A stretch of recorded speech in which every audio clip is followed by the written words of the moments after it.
تو حج اور عمرہ کے لیے جاتے تو سب ٹکلا ہوتے ہیں، تو عورت کو بھی ٹکلا ہونا چاہیے تھا۔ ایک سنت سمجھ کر صرف ایک پھنگی ہی کاٹی جاتی ہے۔ بولو، اگر اچھے باپ بننا چاہتے ہو ان ساری حرکتوں سے روک دو، ان ساری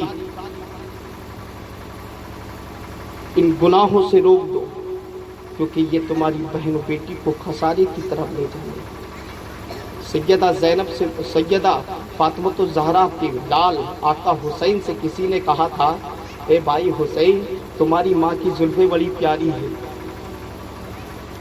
تمہاری ماں کی زلفیں بڑی پیاری ہے۔ تو آقا حسین رونے لگے۔ کیا کہا؟ آقا حسین رونے لگے۔ تو پوچھنے والے نے پوچھا، اے حسین تم کیوں رو رہے ہو؟ کہا تم کیوں رو رہے ہو؟ کہا بھیا تو نے سچ کہا ہے، میں بیٹا ہو کر اپنی ماں کی زلفیں نہ دیکھ سکا، لیکن تو نے دیکھ لیا، لیکن سچ کہا ہے۔ لیکن آج آقا حسین اپنی ماں کی زلفیں جیسے دیکھنے کا حق تھا نہیں دیکھے، تو آج انہی زلفوں کو آج ہماری بیٹیاں، پریوار والے کم دیکھ رہے، باہر والے زیادہ دیکھ رہے ہیں، لیکن کبھی اپنی بیٹیوں کو بے عقل ہو کر مت بھیجنے دیں۔ آج کس موڑ پر ہماری بہن بیٹی کی عزت کا لٹیرا بیٹھا ہے کہنا مشکل ہے، کیونکہ آج وہ دور چل رہا ہے، آج وہ دور چل رہا ہے، تو وقت نہیں ہے کچھ گفتگو کی جائے۔ بس اتنا ہی سمجھ لو، کسی پن گھٹ پر ملاقات ہوگی تو کسی موقع پر میں گفتگو کروں گا۔ پروردگار عالم قرآن مقدس کے اندر ارشاد فرماتا ہے، لقد کان لکم فی رسول اللہ اسوۃ حسنہ۔